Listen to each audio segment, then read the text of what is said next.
Nishikant sir join हो गए आप?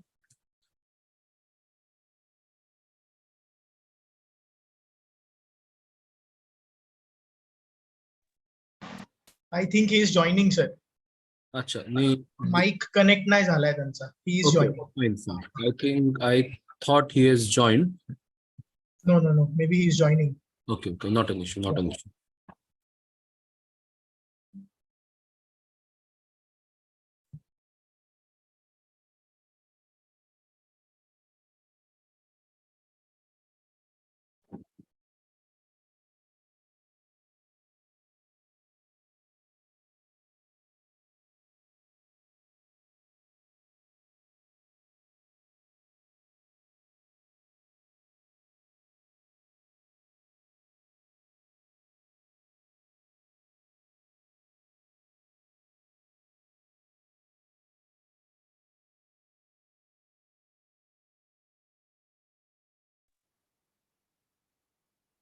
Dear learner, am I audible to you all? Yes, sir, you are audible to us. Thank you very much. Yes, sir, you are. Can I start? Yes, sir. Most welcome to this knowledge series. Each year we make efforts to invite various eminent personalities so that our students can benefit with knowledge, skills, experiences which are different from what they usually have to see in their classrooms. And I am very happy and fortunate that someone I can consider my friend, a mentor, is here with us today. I will invite Prathamesh sir for his formal introduction. But in academic circles, let me tell you, Dr. Nishikant Jha needs no introduction among teachers. No doubt students may need his little bit of introduction, but teachers all over India are very well aware about the great work done by Dr. Nishikant Jha. Prathamesh sir, please introduce sir to our students. Thank you, Nikhil sir. I'm actually grateful for this opportunity. I welcome Dr. Nishikant Jha sir on behalf of Mulund College of Commerce Autonomous. We do also have our beloved principal, Madam Sonali Pednekar, with us. Now, just to introduce Dr. Nishikant Jha, on his request, sir, it is on his special request, I'm actually cut shorting his introduction. He is actually a competent professional, UG and PG approved professor, MPhil and PhD guide at University of Mumbai with rich experience of more than 20 years in teaching, in research, administrative and managing entire course activities as such. He has successfully guided 20 PhD students and 23 MPhil research scholars. He also had successfully completed 3 minor research projects with University of Mumbai. He has also published more than 150 research papers in national and international ISSN and ISBN research journals. That indeed is a commendable achievement, sir.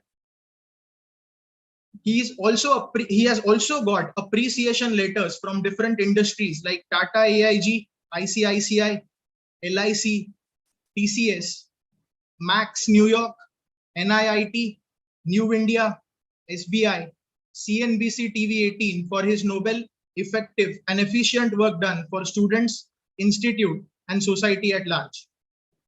To make a special note of him, he has also been an awardee of Mahatma Jyotiba Phule for Excellent Teacher Award. He actually got that award in 2015-16 by Shikshan Samvedana Kalyan, Maharashtra. So we are very fortunate and we are very happy to have you here with us. Now I would request Dr. Nishikant Jha sir to take over the session on direct tax. Thank you, sir. Thank you, Prathamesh ji. And I am thankful to Nikhil who has given me this opportunity. I am also thankful to Sonali ma'am, being the principal of Mulund College of Commerce, giving me opportunity to share little knowledge of mine to the learners at large, even the learners of Mulund College of Commerce. It would have been great if there will be interaction from the learners. I don't know how much they will interact. I as we are starting almost second last chapter of the taxation. So we would like to know how much you are aware about rest of the heads of income. Is there any possibilities for the learners interaction, or I Sir, need to? we are doing YouTube live. What the plan is today, we can have overview, and they Okay. are encouraged to post their comments so that next during next session we can take those queries, and that feedback we can take into consideration, because we are definitely going to have another session. No worries. Yes, sir. Yes, sir. So let me first brief you about the syllabus, and slowly I'll put emphasis of rest of the heads of income. Can I share my screen? Yes, sir. Yes, sir. Definitely. Yes, sir. Okay. Yes, sir. Thank you. So learners, let me take you first the ride of taxation which is there in the syllabus. Let me be very particular about expressing my view as a disclaimer, because the things which I am expressing here in these slides is purely mine. It has nothing to do with my institution, because I am knowing this has been recorded, and we do not want any kind of a copyright issue. So nothing is copyright as such of mine, because it is an act which is passed by the parliament in 1961, and 1962 onwards there is a finance act which is applicable every year, which is introduced and produced by the finance minister in the month of Feb, which is a part of Income Tax Act 1961. So this is what we are going to learn in our syllabus today. Basically, when I teach taxation, the definition which I admire the most is taking to the learner. Basically, learners want, and they think that taxation means the revenue collection to the government. The actual dictionary meaning is totally different. It is just an estimate where the government wants to make their actual expenditure to the people at large. That was the meaning of the taxation. In direct tax, when we emphasize, this definition is very apt definition which covers almost everything related to direct taxation, which means it is levied and collected by government on an SSE. Now, let me tell you here, each and everything is very, very crucial and very important. What do you mean by an SSE? SSE means uh, any person who are liable to pay tax. So then you may ask, what is the meaning of person? The person definition is there in the act, which is an inclusive definition, which includes everything when we talk about person. So definition of person is inclusive uh, when it comes to Income Tax Act 1961. And but which SSC? Those SSC which are residing in India. So these definition you will get in section 2, whereas section 6 talks about the residential status of SSC, particularly an individual SSC who resides in India, and only for their taxable income. So that means there are certain income which are non-taxable also. Yes, there are certain income which are non-taxable, which is uh, given under section 10 as an exempted income, which is very crucial for us also to know. Section 10(1) to section 1035 are the those income which are non-taxable, rather which are exempted income, which is earned in the previous year.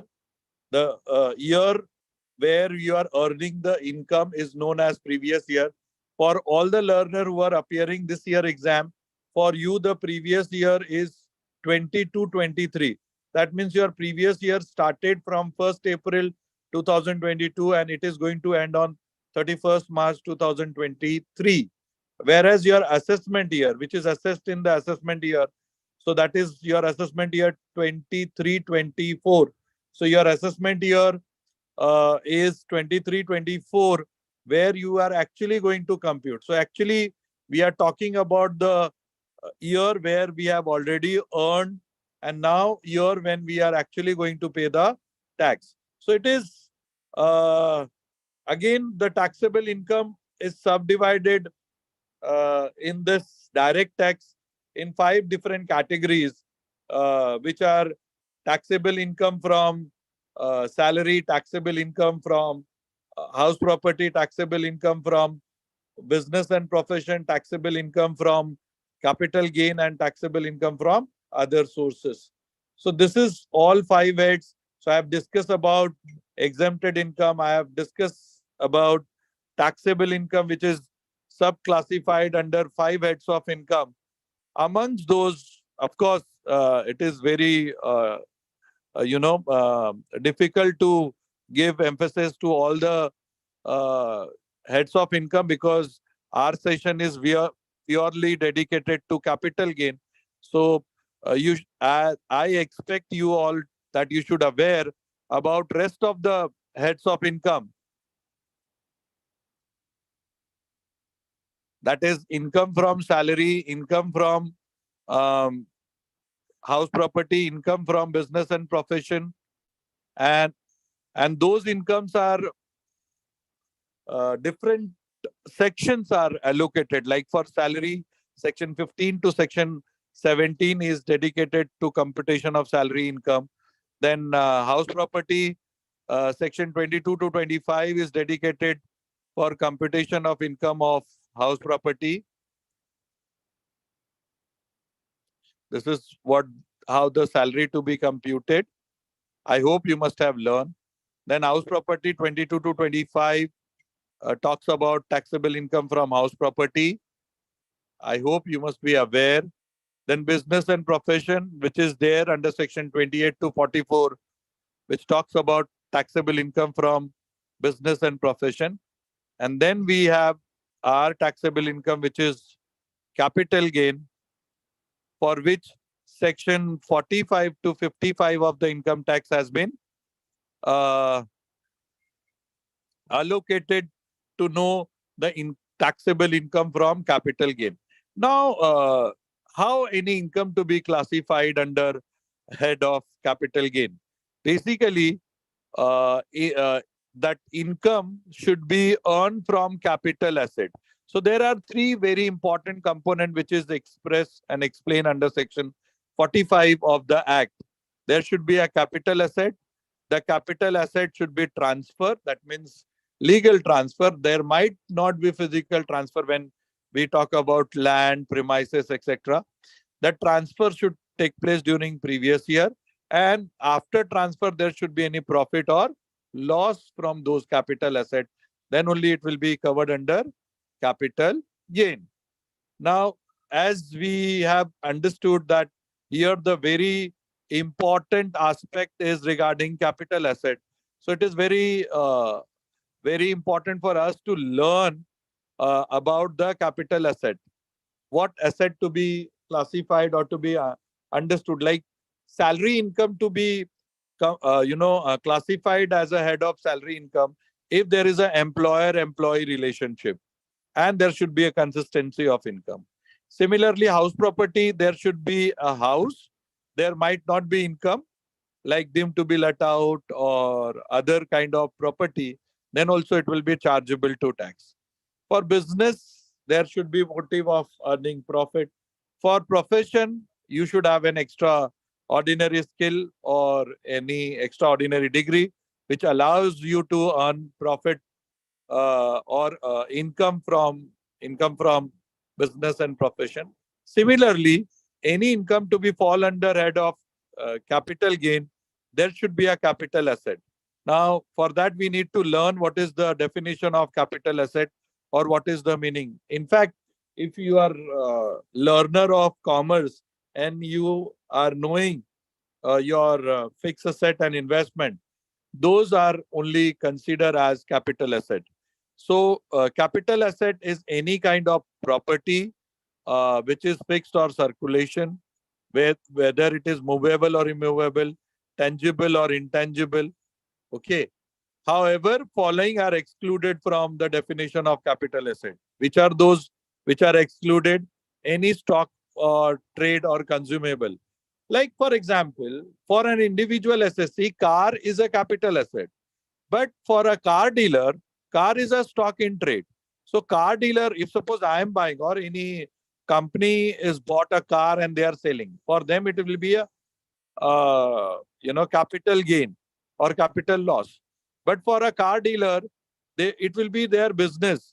So it will be fall under the head of business and profession and computable under section 28 to 44 of the Income Tax Act, not under section 45 to 55 of Income Tax Act. Then any asset which is of personal effect, any furniture or anything which you are using for the personal usage, but jewelry, drawings, painting, artwork, they are excluded from the definition of capital asset. Then any agricultural land which is situated where the population is 10,000 and more, uh, or any notified area like any municipal area, then it is considered as capital asset. 6.5% gold bond or 7% gold bond or special bearer bond by the government. So these are the items which are excluded uh, as the definition of capital asset. So there might be a question where they will ask whether they are the capital asset or not in the exam. That's why I have discussed in detail regarding capital asset. So dear learner, if we'll talk about refrigerator which you are using in house, definitely your answer will be it is in personal effect. So it will not be a capital asset. But again, if the agricultural land is situated in Afghanistan, then it will be considered as capital asset. Personal scooter will not be a personal asset. Capital asset. Jewelry will be the capital asset, etc., etc. Likewise, they may ask the question. Now, they have classified capital asset into two categories. One, the short-term capital asset. The other one, the long-term capital asset. The short-term capital asset, there we have classified asset into two categories.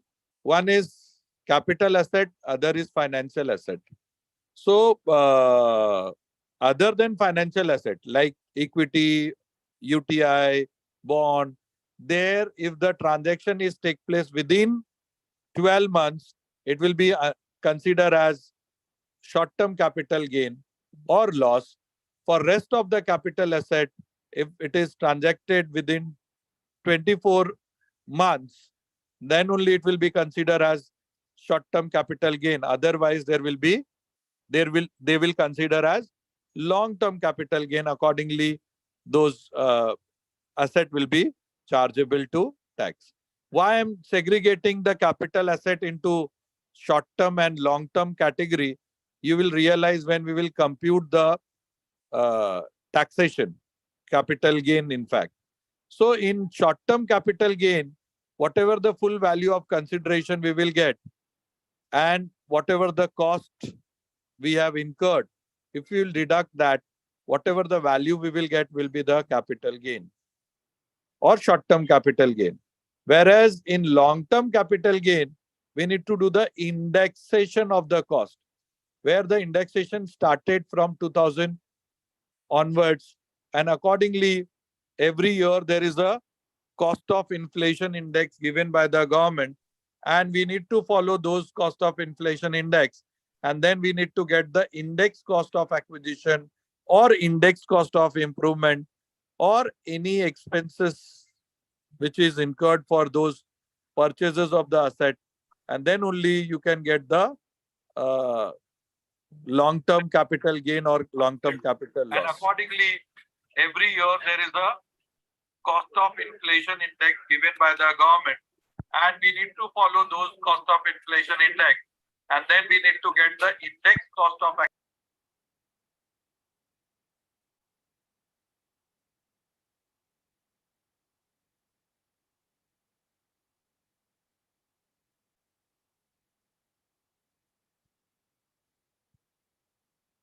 Nishikant sir, you are muted, it seems.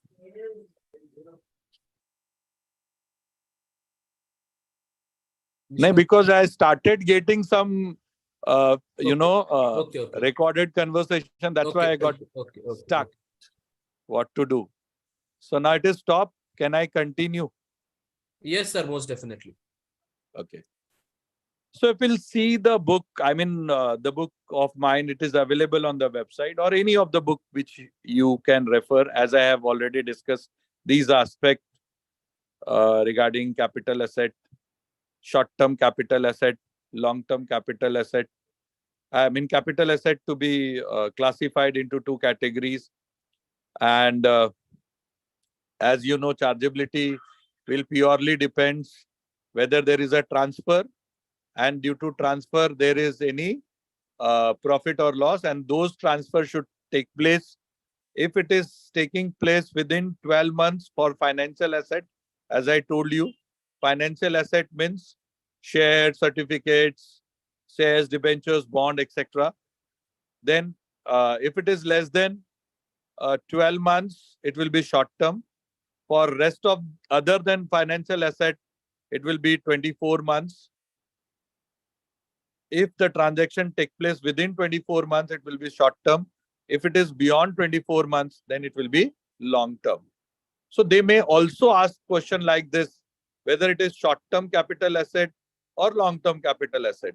Say for example, okay, let me go from this book only. That will be more appropriate for you because these are the revised data.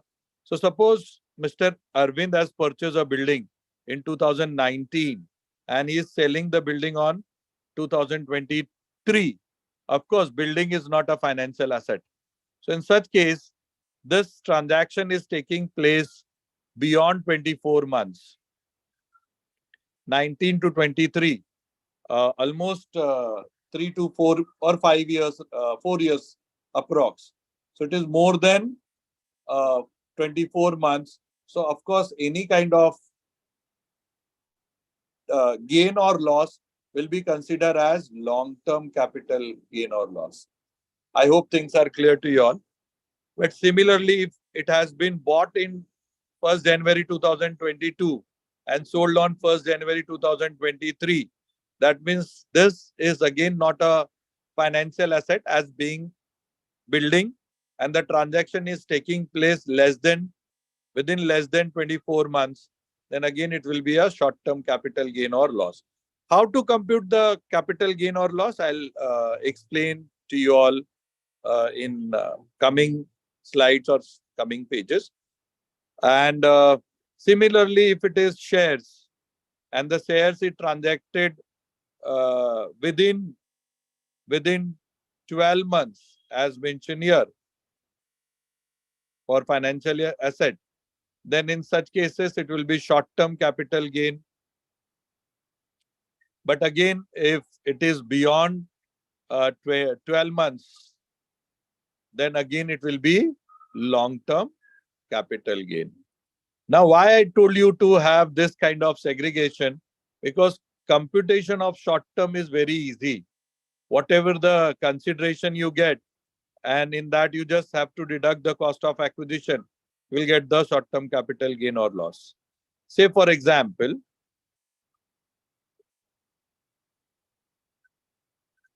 Mr. Manoj, a member of HUF, who got a flat on 1st April 2022. Just see, what is the date? 1st April 2022. What was the cost of asset or flat or capital asset? Was 90,000.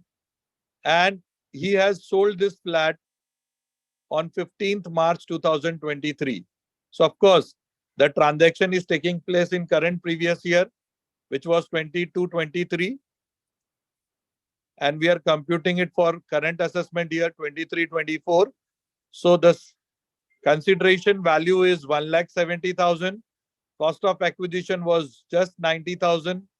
So the short-term capital gain was 80,000. It's very simple. You need not have to do much homework over here when it comes to short-term computation of short-term capital gain or short-term capital loss. It might be possible that there could be a loss. Suppose if the cost of acquisition was 190, then 20,000 would have been short-term capital loss. I hope things are clear to all of you. But when it comes to long-term capital gain or loss,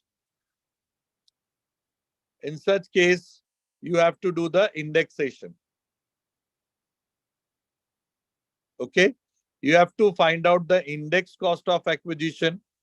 Suppose you have bought the asset in 2012 and you are selling the asset today. You must have bought it at, say for example, 50 lakhs. But today that cost is not 50 lakh. Due to inflation took place in the economy. So we have to get what is the actual inflated cost or index cost as per the inflation as on today, and then only it has to be it has to be deducted.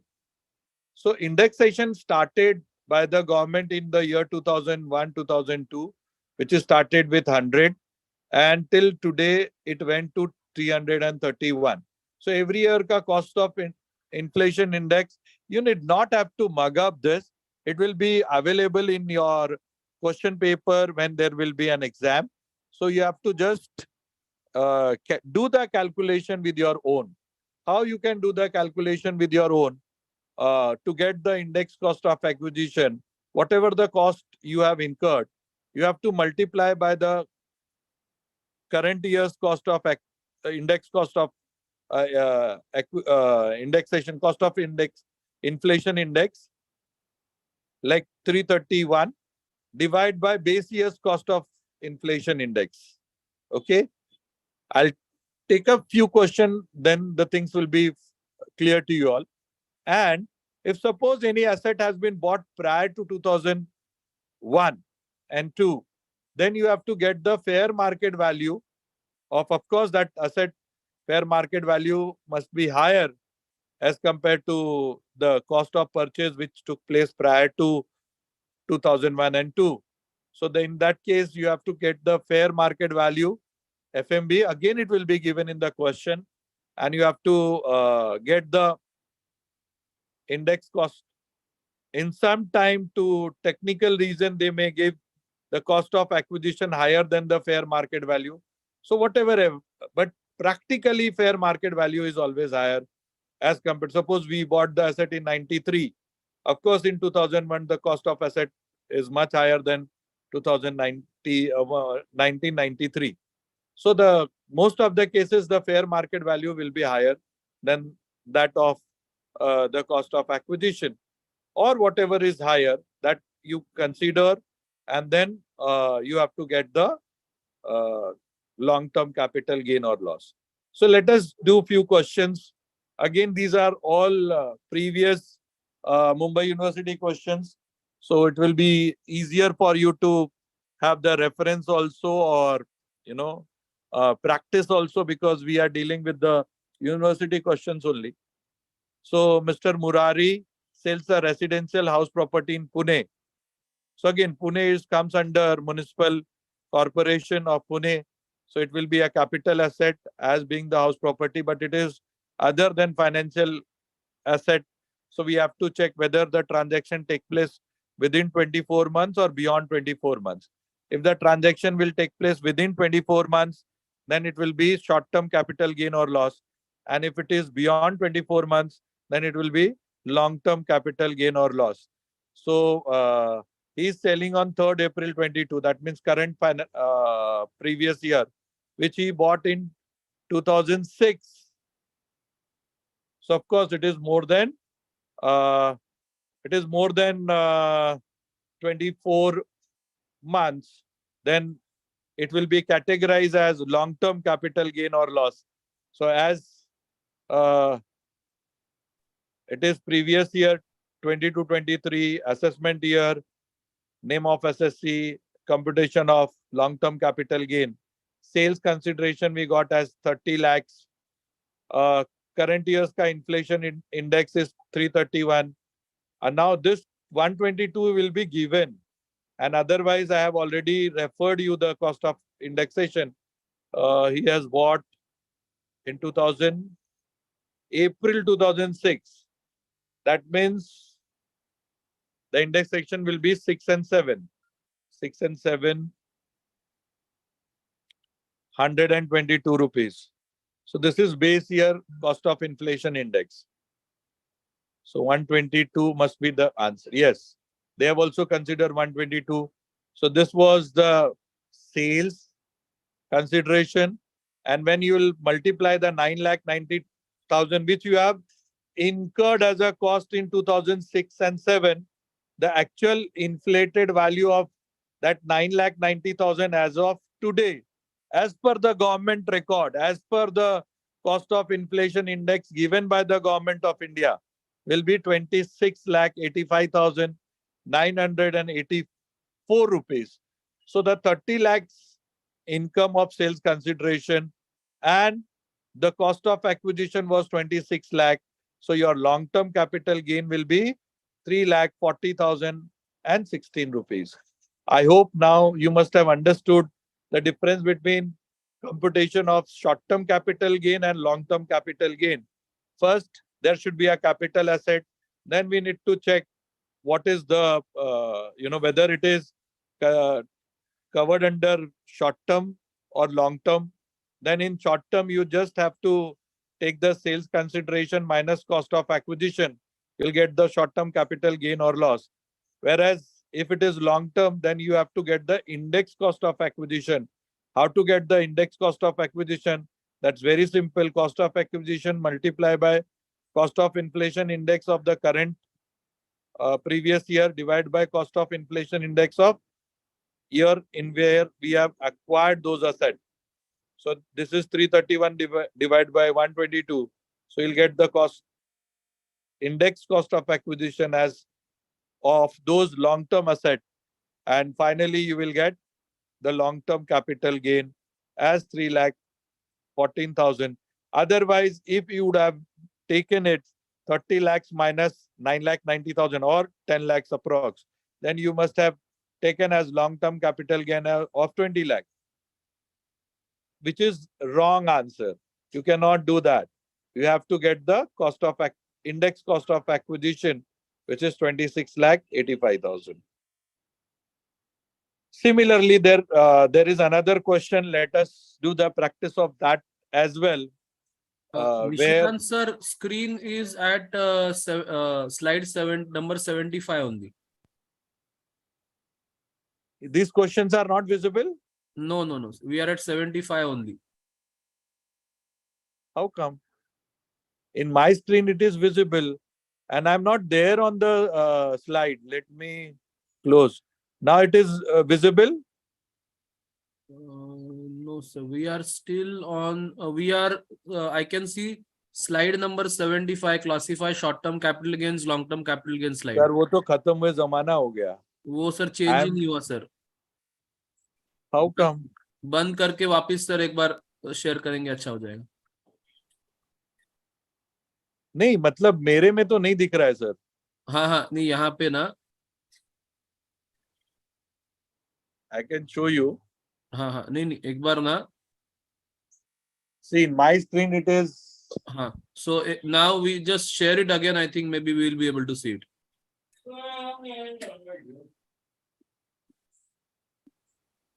Is it visible now? Just it is. हाँ, yes sir, visible. Yes sir, now it is. Yes sir. अरे बाप रे बाप. ले.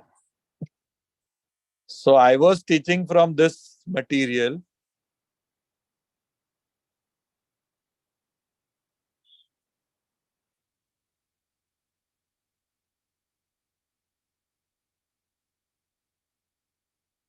You should have reminded me earlier.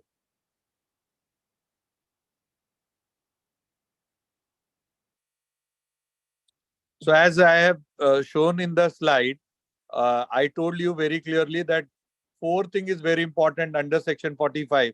There should be capital asset, transfer, previous year, and due to those transfer profit or loss. Similarly, I have explained you regarding capital asset, which are capital asset, whether they are capital asset or not. That kind of question can also be asked. And we have discussed regarding whether they are capital asset or not. So few concept tester we have given it to you. There could be a question based on this also in your exam, whether they are capital asset or not. Then when we talk about capital gain, they have subdivided capital gain into two categories. One is short-term capital gain and another is long-term capital gain. Short-term capital gain for financial asset, there is a different criteria. For other than financial asset, there is a different criteria. For financial asset, if the transaction take place within 12 months, it will be short term. For other than financial asset, if the transaction take place within 24 months, then only it will be short term. If it is more than 12 months, it will be long term. If it is more than 24 months, then it will be long term. Then they may ask the question whether these are short term uh, capital gain or not. Like first example, this is not a financial asset. It is a building. So the duration should be more than 24 months. So 2019 we bought. We are selling in 2023. Of course, it is more than 24 months. It will be long term. Similarly, this building has been bought in 2022 and sold in 1st January 23. So less than 24 months, then it will be categorized as short term. So this kind of question can also be asked whether this is short term or long term capital gain or loss. Why I'm segregating? Again, for share, as it is a financial asset, the duration should be 12 months or less. So less than 12 months, it will be short term. More than 12 months, it is long term. Why I'm doing this? Because the calculation part of short term is very easy. We take the consideration and we deduct the cost of acquisition or any cost of improvement, etc. So that's very simple, and computation is also very simple. Say, for example, Mr. Manoj has bought this asset as a member of HUF, and he got it on April 2022, which is selling on 31st November, 31st March, 15th March 2023. So he bought this. Of course, it is flat, which is other than financial asset, and the transaction take place within 24 months, then it will be considered as short-term capital gain. You have to simply take the sales, of course, during previous year, assessment year. This heading should be very important for you to write. Legal status of SSC as an individual, residential status as resident and ordinary resident. And from the sales consideration, you just deduct the cost of acquisition, you'll get the short-term capital gain. Just 1 second, I'm getting important call from principal ma'am. I'll join immediately. Just give me one.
So as I just now told you all, short term is very simple.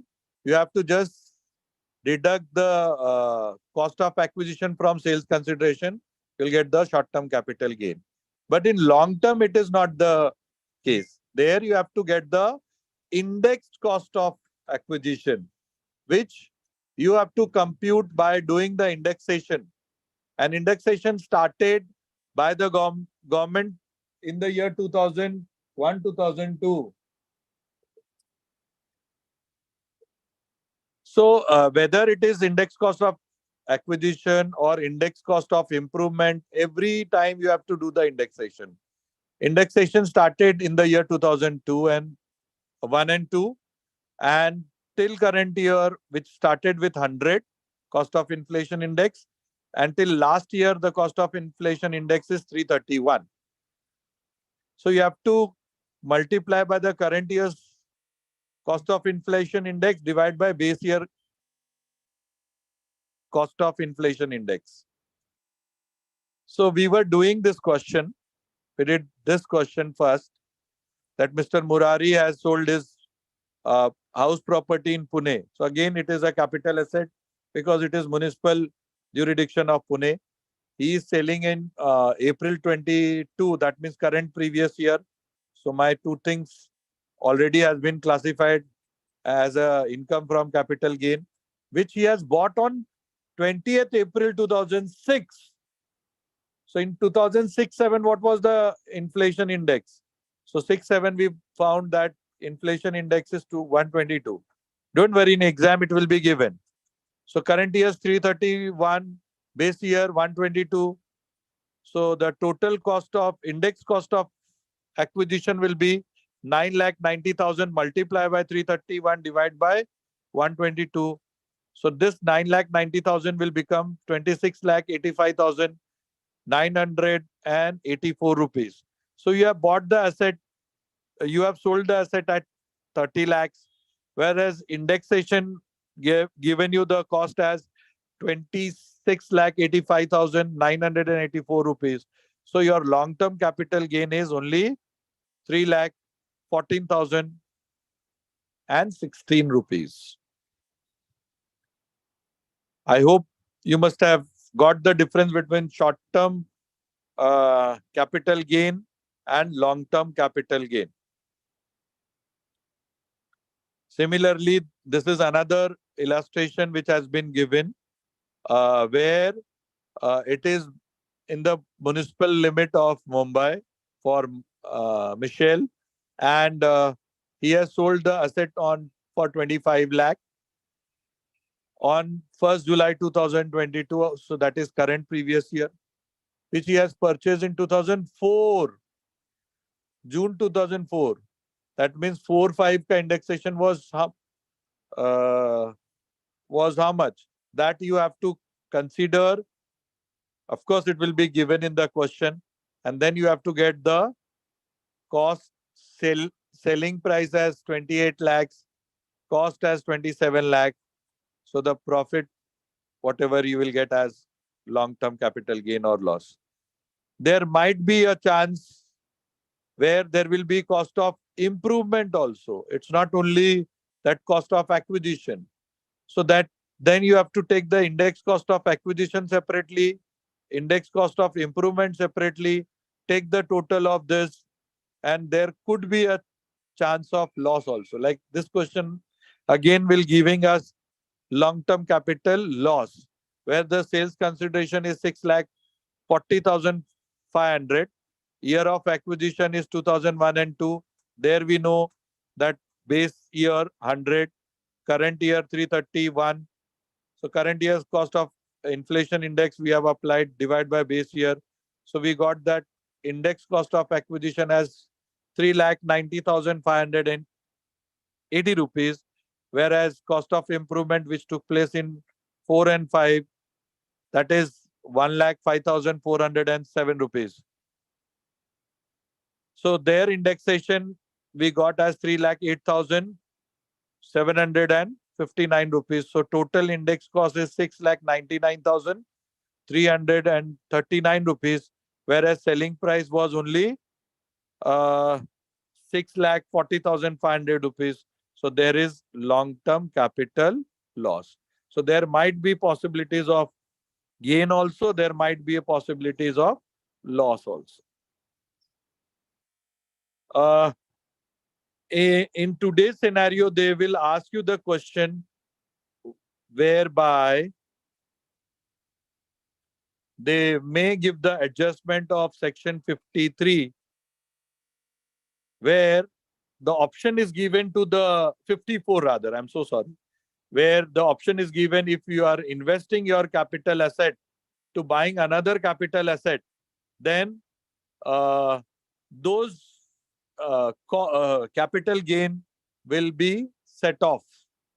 So this kind of question is now very favorite amongst the paper setter.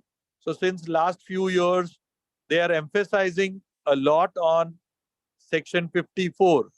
So you'll have this kind of question where whatever the capital gain you got from that, if you have invested those capital gain for buying any capital asset, that much you have to deduct. And finally, whatever is left out will be the chargeable capital gain. And again, capital gain chargeability will be taken separately. Ad hoc 20% of taxable liability comes on long-term capital gain, which is not in other short-term capital gain, because short-term capital gain is a part of gross total income. So when you will compute the gross total income, your taxable salary, your taxable house property, your taxable income from short-term capital gain, taxable income from business and profession, taxable income from other sources will be taken separately, and then section 80 ka deduction you will get, and finally whatever tax slab is applicable to you will be your taxable liability. Whereas long-term capital gain, ad hoc 20% is the taxable chargeability on those long-term capital gain, which will be chargeable on an SSC. So these are few things which I would like to mention over here when it comes to uh, capital gain.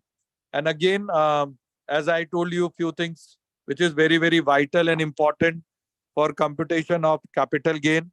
First and foremost, there should be capital asset. Then there should be transfer of capital asset during current previous year.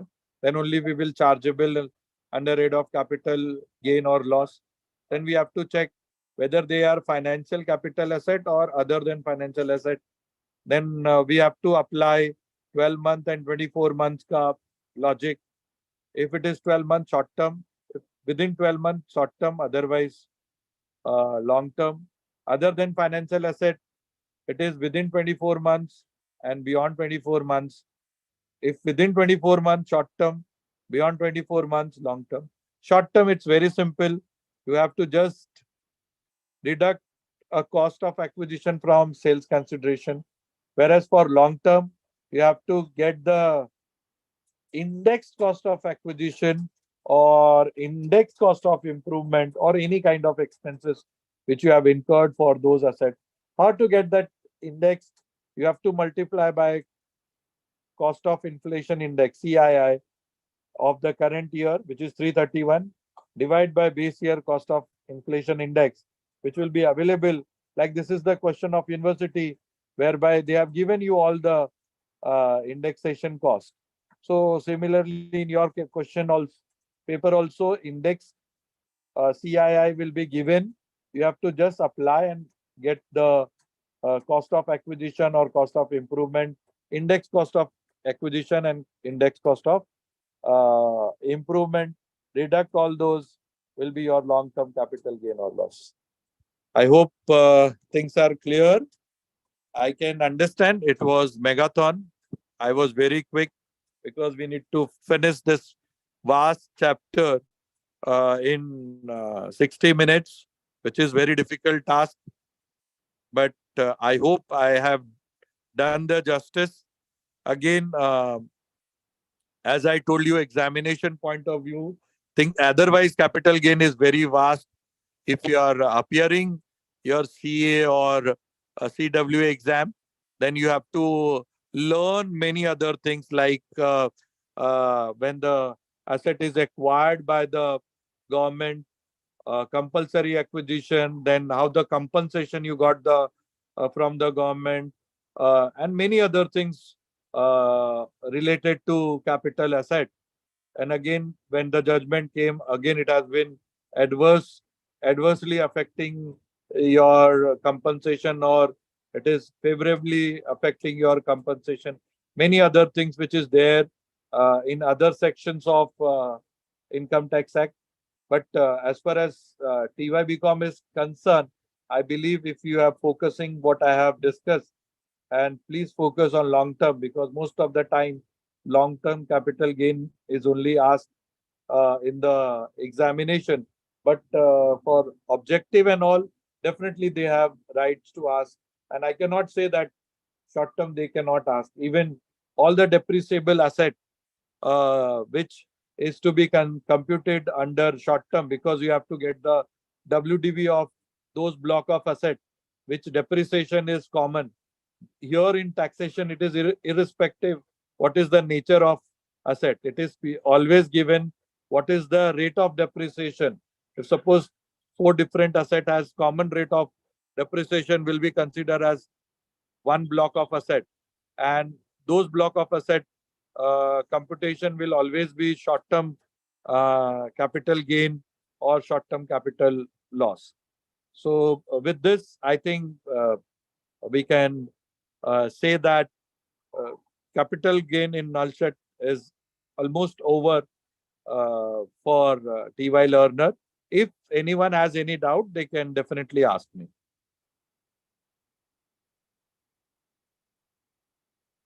Thank you, Nishikant sir. I think during next lecture, we can take the feedback and any other queries from students, if that is acceptable to sir. No problem. But in next, we will have to discuss about other sources also, na sir? If Yes, I'm not yes, wrong. yes, sir. Yes, sir. But Okay. what if anyone has queries, I'm sure by then, because we also have a couple of days in our hands for them Yeah. to review your video again and again and come up with some doubts and No queries. problem. No problem. Yes.